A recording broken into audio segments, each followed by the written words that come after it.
মায়েরা আমার, সেই সম্মেলনে প্রথম যেদিন বক্তব্যের বিষয় চয়ন হয়, সমস্ত জ্ঞানী গুণীরা সামনে, সেই অধিবেশনে কোন রকমের মূর্খ লোকদের আসতে দেওয়া হয়নি। জ্ঞানীরা সামনে বসে আছে, আর ওই সকলের সামনে ইহুদি ধর্মের একজন পণ্ডিত দাঁড়িয়ে এবার বিষয় চয়েস করে বলছে, ওরে সমস্ত জ্ঞানী লোকেরা,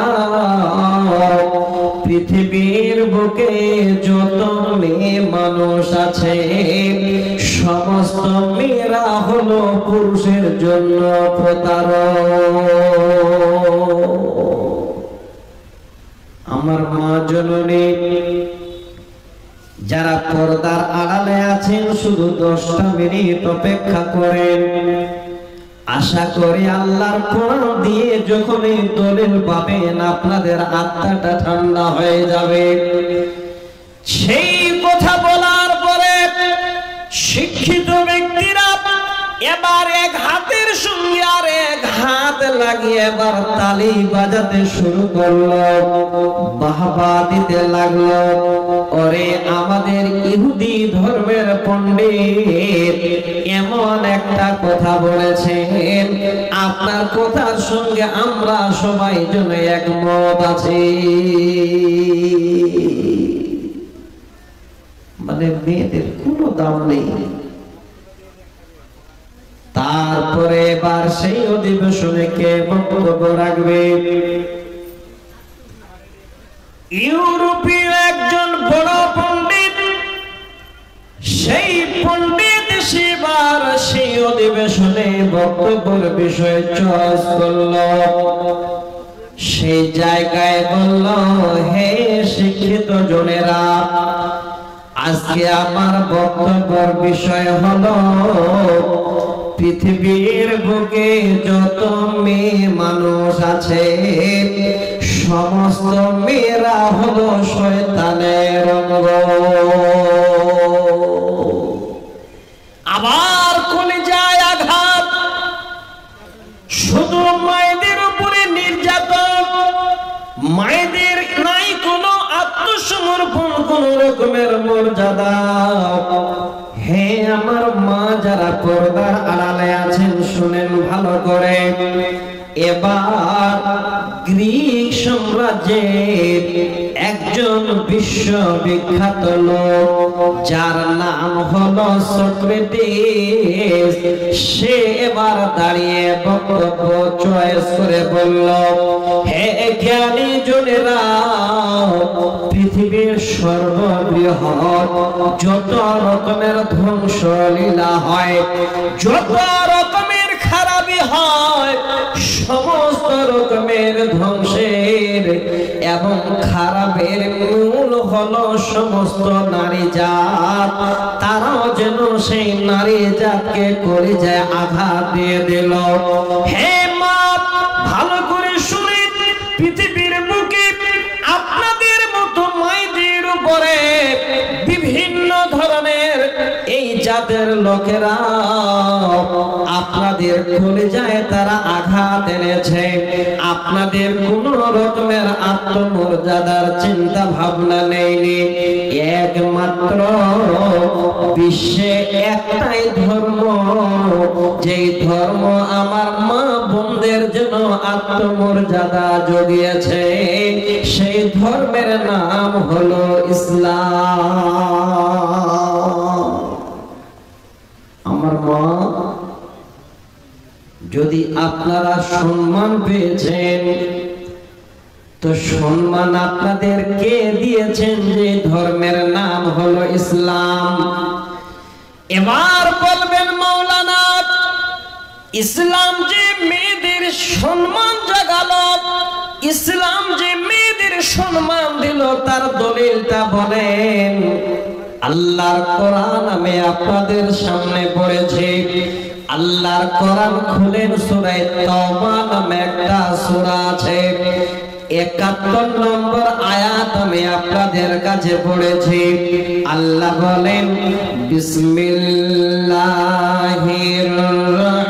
রহমানির রহিম ওয়াল মুমিনুনা ওয়াল মুমিনাতু বা'যুহুম আউলিয়াউ বা'যিন ইয়া'মুরুনা বিল মা'রুফি ওয়া ইয়ানহাউনা 'আনিল মুনকার। আল্লাহ বলেন মুমিন পুরুষ এবং মুমিনা নারী, নেগেটিভ এবং পজিটিভ আল্লাহ দুটাই ধরলেন। এই কোরআনের আয়াতে আল্লাহ নিজের বান্দীদেরকে ছেড়ে দিলেন না। হে মামা, খুব ভালো করে শুনেন, আমি আপনাদের জন্য কোরআনের আয়াতটা চয়েস করে এবার পড়লাম। আল্লাহ বলছেন মুমিন পুরুষ এবং মুমিনা নারী এক অপরের সহায়ক, এক অপরের বন্ধু। ইয়ামুরুনা বিল মা'রুফি ওয়া ইয়ানহাউনা আনিল মুনকার। পুরুষেরা যেমন ভালো কাজের আদেশ করবে, নারীরাও তেমন ভালো কাজের আদেশ করবে। পুরুষেরা যেমন খারাপ কাজ থেকে বাধা প্রদান করবে, নারীরাও তেমন খারাপ কাজ থেকে বাধা প্রদান করবে। ওয়া ইউকিমুনাস সালাতা ওয়া ইউতুনাস যাকাতা। পুরুষেরা যেমন সালাত আদায় করবে, নামাজ পড়বে, নারীরাও তেমন সালাত আদায় করবে। পুরুষেরা যেমন নিজের বাড়তি মালের যাকাত দেবে, নারীরাও তেমন তাদের স্বর্ণ অলংকারের যাকাত দেবে। আল্লাহর কোরআন এমন করে আল্লাহ পাঠালেন, কোন রকমের বান্দীদের জন্য আল্লাহ ছেড়ে দিলেন না। আরো বললেন ওয়ায়ুতিউনাল্লাহ ওয়া রাসূলাহু। পুরুষেরা যেমন আল্লাহ এবং আল্লাহ রাসূলের আনুগত্য করবে, নারীরাও তেমন আল্লাহ এবং আল্লাহ রাসূলের আনুগত্য করবে। আল্লাহ বলছেন উলাইকা সায়ারহামুহুমুল্লাহ। দেখেন এখানে বড় একটা গ্রামার আছে। প্রত্যেক শিক্ষার জন্য গ্রামার প্রয়োজন। এই আরবি শিক্ষার মধ্যে এত বেশি গ্রামার আছে, অন্যান্য কোন শিক্ষায় জন্য গ্রামার নাই। আল্লাহ পাক এই শব্দটা এই জন্য দিয়ে বুঝালেন উলাইকা সায়ারহামুহুমুল্লাহ। এই উলাইকা শুধু পুরুষের জন্য ব্যবহার হয় না, এই উলাইকা ব্যবহার করছেন আল্লাহ পৃথিবীর সমস্ত বান্দা বান্দীদের জন্য। এখানে আমাদের মায়েরাও যেন ঢুকে আছেন, বোনেরাও ঢুকে আছেন। আল্লাহ বলেন হে মুমিন বান্দা বান্দীরে, আমি আল্লাহ তোমাদের উপরে আমি আমার দয়ার দৃষ্টি দিয়ে থাকি। কোন কাজে কোন জায়গায় নারীদের বাদ দিয়ে কথা বললেন না আল্লাহ। হ্যাঁ, তবে একটু সাবধান, একটু সাবধান। বর্তমানে দুটো হাদিস আপনাদের কাছে আমি আলোচনা করছি। আল্লাহ রাসূল বলছেন পৃথিবীর বুকে যদি তোমরা বাঁচতে চাও তাহলে নারীর ফিতনা থেকে বেঁচে থাকিও।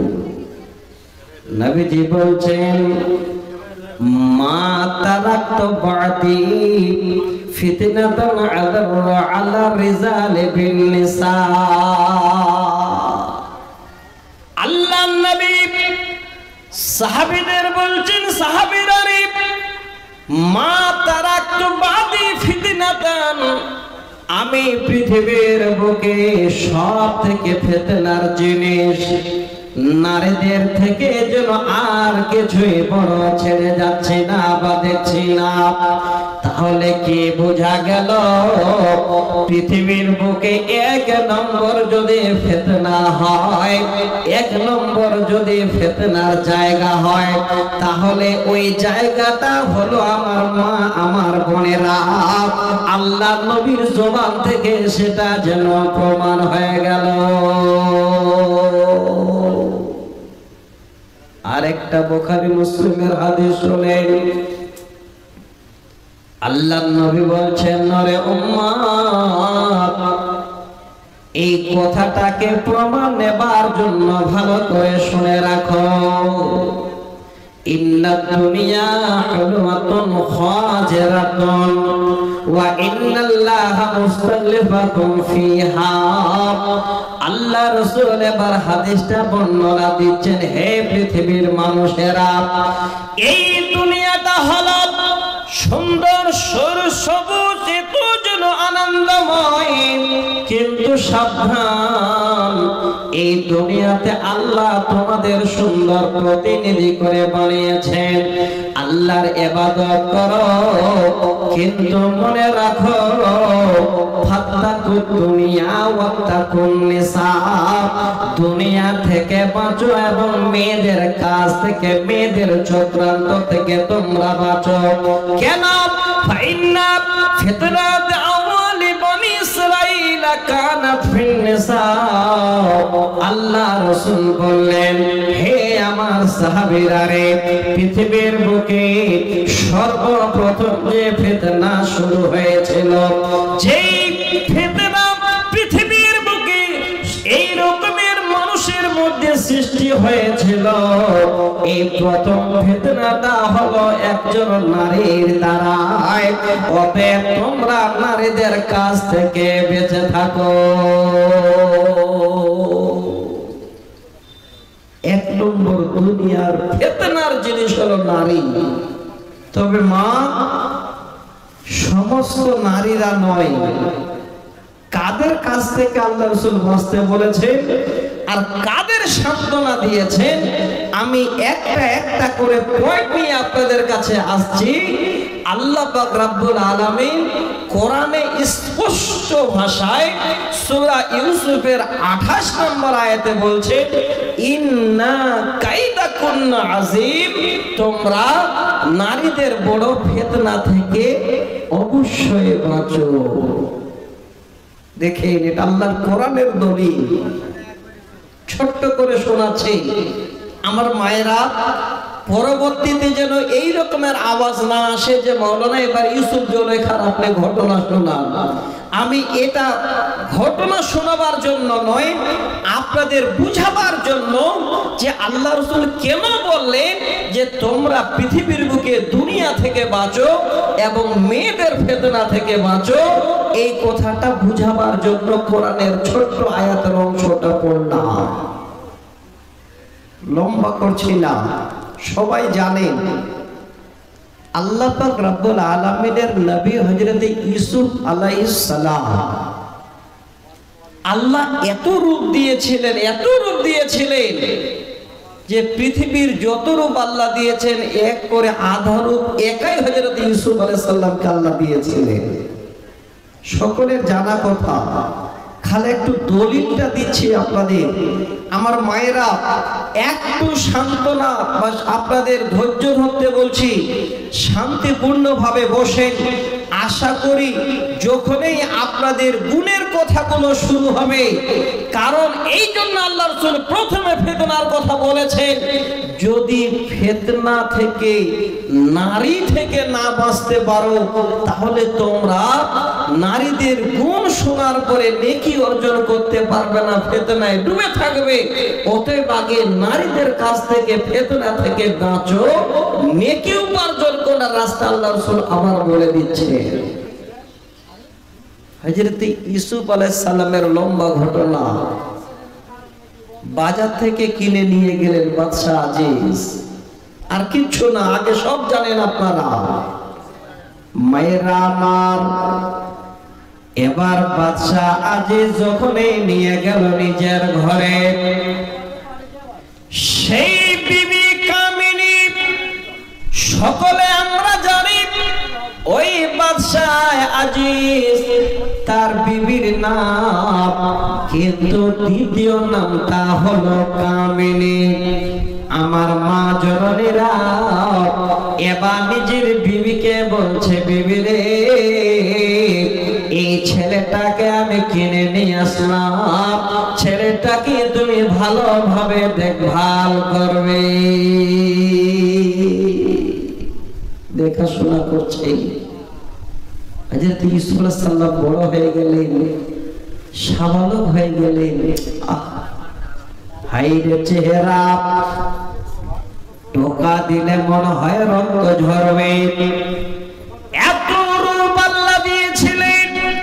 জুলাইখা বারবার যেন এবার ইউসুফ আলাইহিস সালামকে খাবার দেন, থাকতে জায়গা দেন, কিন্তু মনটা সদা সর্বদা ইউসুফ আলাইহিস সালামের কাছে। আপনাদের একটা গভীর তাফসীরের কথা বলছি, দেখেন একদিনের ঘটনা। এইভাবে যেন মনের ভিতরে চাহার জেগে গেল। জুলাইখা ভাবলো, স্বামী তো আমার বাড়ি নাই, আমি এই ইউসুফের দ্বারাই আমি আমার মনের বাসনা পূরণ করিয়ে নেব। ইউসুফ আলাইহিস সালাম ঘরে বসে আছে, বিবি বাদশাহ আজিজের কামিনী যার দ্বিতীয় নাম, খট খট খট খট করে দরজা জানলাগুলো লাগাচ্ছে। ইউসুফ আলাইহিস সালাম চিন্তা করছেন ব্যাপার কি। দেখেন খুব ভালো করে তাফসীরে দুটো কথা আপনাদের শোনাচ্ছি, যদি কোনোদিন না শুনেছেন আজকে কথাটা শুনে রাখেন। জানলা দরজা লাগাতে লাগাতে ঘরের ভিতরে আমাদের টাক বক্স থাকে, ভাই থাকে না? ওই ঘরে একটা টাক বাক্সে ছোট্ট জন্য এতটুকু একটা মূর্তি বা পুতুলা রয়েছে। হাইরে বাদশা আজিজের স্ত্রী কামিনী, যার নাম হলো জুলাইখা, এবার মনে মনে ভাবছে, আমি তো ইউসুফের মাধ্যম দিয়ে আমার মনের আশা পূরণ করব, তবে টাক বাক্সের ভিতরে যে এই মূর্তিটা রয়েছে, পুতুলটা রয়েছে, হয়তো এখান থেকে সব সে আমাদের দেখবে। এবার পুতুলটা এইভাবে হাতে নিয়ে সামনের দিকটা পিছনের দিকে করে দিয়ে যেন উল্টো করে রেখে দিল, যেন আমাদের দৃষ্টিগুলো কোন রকমের সেই পুতুল দেখতে না পায়। ইউসুফ আলাইহিস সালামের সন্দেহ হয়ে গেল। জানলা দরজা লাগাতে লাগাতে আসছে, আবার সেই পুতুলটা এইভাবে ছিল, এইভাবে করে দিল, সামনেরটা পিছনে, পিছনেরটা সামনে করে দিল। মনের মধ্যে যেন একটা খটকা বেঁধে গেল। এবার বাদশার বিবি দরজা জানলা লাগাতে লাগাতে শেষ পর্যায়ে পৌঁছে গেছে। আল্লাহর হাবিব ইউসুফ আলাইহিস সালাম যেন নিজে আল্লাহকে এবার ডেকে বলছেন, আল্লাহ, এই জায়গা থেকে যদি আমি না পালিয়ে যাই, হয়তো বড় ধরনের চক্রান্তে পড়ে যাব। জানলা দরজা লাগা শেষ হতে না হতে হযরত ইউসুফ আলাইহিস সালাম এবার বেরিয়ে গেলেন, সরাসরি পালাতে শুরু করেছেন। পিছন দিক দিয়ে এবার জুলাইখা যেন ডাকছে, ইউসুফ রে যাস না, ওরে ইউসুফ তুই যাস না। অন্তর থেকে যেন এইভাবে কামনা করে ডাকছেন। হযরত ইউসুফ আলাইহিস সালাম যেন আরো আল্লাহর ভয়ে পালিয়ে যাচ্ছে। প্রত্যেকটাই কোরআনের আয়াত আছে, যে কথাগুলো বলছি আমি ছোট্ট আয়াতটুকুকে বুঝাবার জন্য আল্লাহ রাসূল যে বলছেন মেয়েদের ফিতনা থেকে বাঁচো, এই কথাটা বুঝাবার জন্য আমি কোরআনের ছোট্ট তাফসীরটা আপনাদের সামনে শোনাচ্ছি। আয়াতগুলো পড়তে গেলে এখানেই সময় শেষ হয়ে যাবে, আর যখন এই একটা দেড়টা হয়ে যাবে আপনারা তখন রাস্তা নেবেন, আর সম্পূর্ণ কথা আমার বলা হবে না। ছোট্ট করে এই জন্য তাফসীরটা জানাচ্ছি। পালাতে শুরু করেছে, পিছনে যদি এবার ডাকছে কামিনী ইউসুফ দাঁড়াও, তোমার জন্য আমার অন্তর ফেটে যাচ্ছে, পালিয়ে যেও না। এবার ইউসুফ আলাইহিস সালাম আল্লাহর ভয়ে যেন পালাচ্ছে, আর পিছন থেকে দরজা থেকে বের হবে আর ঝাঁপ দিয়ে পাখির মতো করে পিছনের জামাটা হযরত ইউসুফ আলাইহিস সালামের ধরে ফেলেছে। হযরত ইউসুফ আলাইহিস সালাম জামা যখন ধরেছে, টান মেরেছে পালাবার জন্য, চচ্চর করে পিছনের দিকে জামাটা ফেটে গেছে। আর ওই সময় বাদশাহ আজিজ এবার দরজার সামনে এসে হাজির হয়ে গেছে। আল্লাহ রাসূল কেন মেয়েদের চক্রান্ত থেকে বাঁচতে বললেন, মেয়েদের ফিতনা থেকে কেন বাঁচতে বললেন? এই শব্দটাই আমার মায়েদেরকে আগে শোনাই। যদি আমার মায়েরা সতী নারী হন, যদি মুমিনা নারী হন, আপনাদের মতো মায়েদের কিঞ্চিত কোন রকমের যেন মনে আঘাত আসবে না। পরিশেষে বাদশাহ যখনই দেখে নিল হায়রে বিবি কামিনী জুলাইখা কাপড় ছেড়ে দিয়ে এবার স্বামীর সামনে দাঁড়িয়ে অবজেকশন দিয়ে দিল, ওগো স্বামী জান, এমন একটা ছেলেকে আমার কাছে আপনি রেখে গেছেন, আপনার পরিবারের সঙ্গে সে যেন খারাপ মন্তব্য করেছিল। একটু হাহু বলবেন, খারাপ মন্তব্য নবী ইউসুফ করেছিলেন না জুলাইখা? এটা তো জানেন আপনারা সবাই। আমি নারীর চক্রান্তটা বুঝাবার জন্য বলছি। এবার স্বামীকে যখনই বুঝিয়ে বলল, স্বামী কিন্তু কথাটা স্ত্রীর মেনে নিল। বলছেন দেরি করেন না, হয় কড়াকড়ি বিচার করেন ছেলেটা, না হলে হাজতে পাঠান, জেলখানায় পাঠান। কি হলো? পরিশেষে জেলখানায় পাঠিয়ে দেওয়া হলো। অনেক লম্বা সূরা ইউসুফটা পুরোটাই শুধু খালি এই আহসানুল কাসাস বলা হয়েছে। এত সুন্দর একটা জ্ঞানে অর্জন করার জন্য ঘটনা, কিন্তু ছোট্ট জায়গাটা বুঝাচ্ছি, পুরোটা নয়। এবার পরিশেষে জেলখানায় পাঠিয়ে দেওয়া হলো। জামাটা কিন্তু চেঞ্জ হয়নি, ওই জামাটাই পরে আছে। অনেক কিছু ঘটে গেল, যাচ্ছে না। আল্লাহর কোরআন বলেন, ওরে বাদশা নামদার, আজকে যে নিষ্পাপ ছেলেটাকে কয়েকখানায় ঢুকিয়ে দিয়েছ, তোমার বিবির চক্রান্তে বলে একবার খোঁজ নিয়ে দেখো, যদি সেই ছেলেটার জামাটা সামনের দিকে ফেলে যায়, তাহলে জেনে নেবে নবী ইউসুফ হলো দোষী, আর আপনার বিবি হলো যেন নির্দোষী খালা। আর যদি পিছনের দিকে জামাটা ফেরা ফেরা থাকে, পিছনের দিকে যদি ছেঁড়া থাকে, তাহলে দান জেনে নেবে ছেলেটা হলো নির্দোষ, আপনার বিবি হলো দোষী। তাড়াতাড়ি করে গিয়ে এবার যাচ করে দেখেন। আল্লাহর কোরআনের আয়াত। বাদশা নামদার যদি এবার পরীক্ষা করার জন্য গেলেন, এবার যেন দৃষ্টিপাত করে দেখেন ওই ইউসুফ আলাইহিস সালামের জামাটা পিছনের দিকে ফিরে আছে। ফিরে এসে বলে, বিবি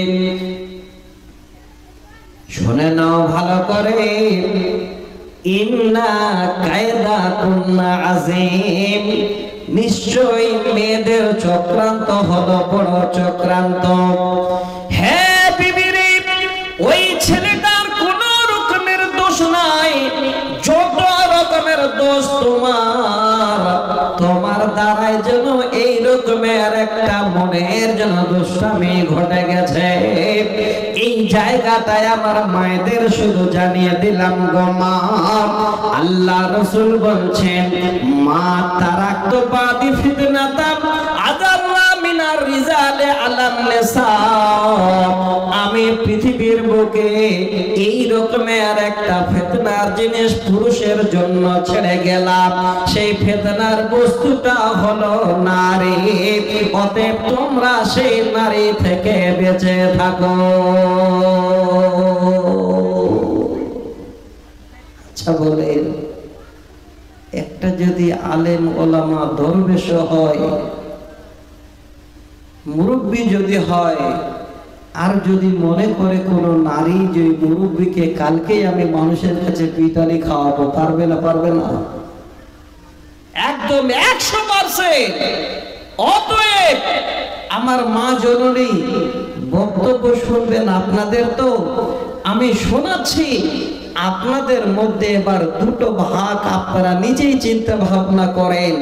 তাহলে ওই সমস্ত মেয়েদের কাছ থেকে আল্লাহ রাসূল বেঁচে থাকতে বললেন, আর বললেন যে মেয়েরা হলো মুমিনা, তাদের কোনো রকমের কোনো অসুবিধা নেই, তারা আল্লাহ পাক রব্বুল আলামিনের জমিনে আল্লাহর সমস্ত রকমের নিয়ামত পেয়ে তারা চলাফেরা করবে।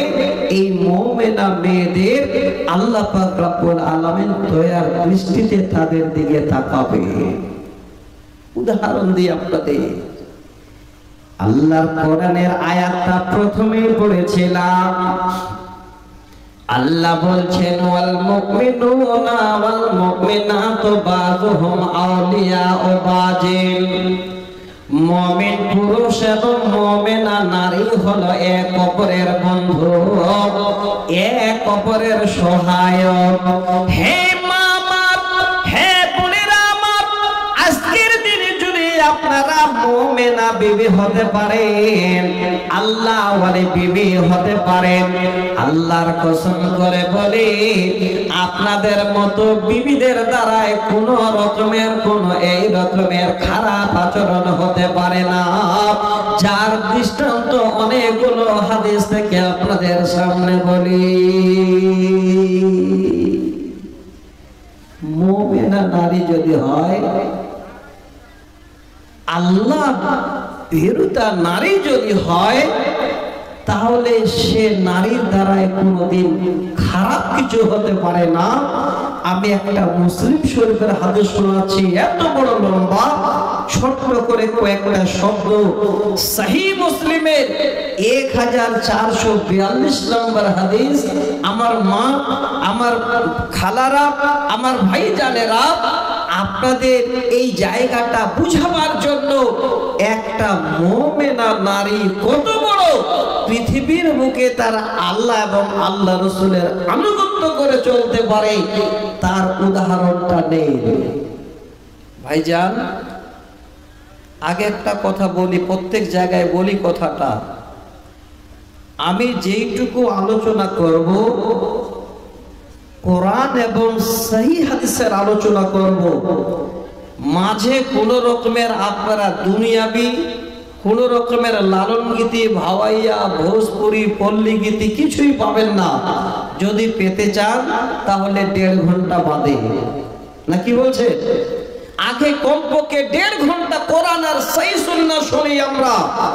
আশা করি আল্লাহ আল্লাহ রাসূলের সোজা রাস্তাটাকে আমরা সবাই খুঁজে পাবো, আমার মায়েরাও খুঁজে পাবেন যে আল্লাহ আজকে যেন আমাদের মুখোশ খুলে গেল, আমাদের মতো নারীদের ইসলামে এত বড় ভূমিকা আছে। দেখেন, সহিহ মুসলিমের হাদিসটা শোনাচ্ছি, আপনারা সবাই এখানে বসে কোরআন আর হাদিস শুনছেন। কালকে অমুক পাড়ায় জালসা, আবার সামনে গিয়ে কোরআন শোনার জন্য বসছেন। হয়তো আশেপাশে যত প্রোগ্রাম হচ্ছে যারা আল্লাহ আল্লাহ রসুলকে ভালোবাসেন শোনার জন্য যতক্ষণ জালসা শেষ না হয়ে এসে বসে আছে। আল্লাহ রসুলের জামানায় আল্লাহ রসুল যখন দ্বীনের দাওয়াত দিতেন, দ্বীনের দাওয়াতটা কেমন দিতেন, একটা বুখারীর হাদিস মনে পড়ল। এই হাদিসটাকে আপাতত 2 মিনিটের জন্য একটু রেখে দিচ্ছি। আমার মায়েরা, আমার বোনেরা, দ্বীনের দাওয়াতের কথাটা আপনাদের বুঝাবার জন্য, আপনারা যে ভালো জায়গায় আসবেন মুমিনা হলে, আল্লাহর জান্নাতের সুসংবাদ পাবেন মুমিনা হলে, এই রকমের আরেকটা দাওয়াতের হাদিস বলছি, একদম সহি সনদে, সহি বুখারীর হাদিস, হাদিসের নাম্বার 101। হাদিসটা আপনাদের সামনে আমি বলছি, মা জননী আম্মা জান আয়েশা সিদ্দিকা রাদিয়াল্লাহু তাআলা আনহা হাদিসটা বর্ণনা দিয়েছে। এই হাদিসটাকে আগে বললে ওই পরের হাদিসটা মায়েদের জন্য বুঝার জন্য একদম সহজ হয়ে যাবে। আম্মা জান আয়েশা বলছে, ক্বালাতিন নিসাউ লিন-নবী সাল্লাল্লাহু আলাইহি ওয়াসাল্লাম গালাবানা আলাইকার রিজাল ফাজআল লানা ইয়াওমান মিন নাফসিকা ফাওয়াদাহুন্না ওয়া আমারাহুন্না। আল্লাহ নবীর সামনে একদিন বেশ কিছু মেয়ে মানুষ এসে হাজির।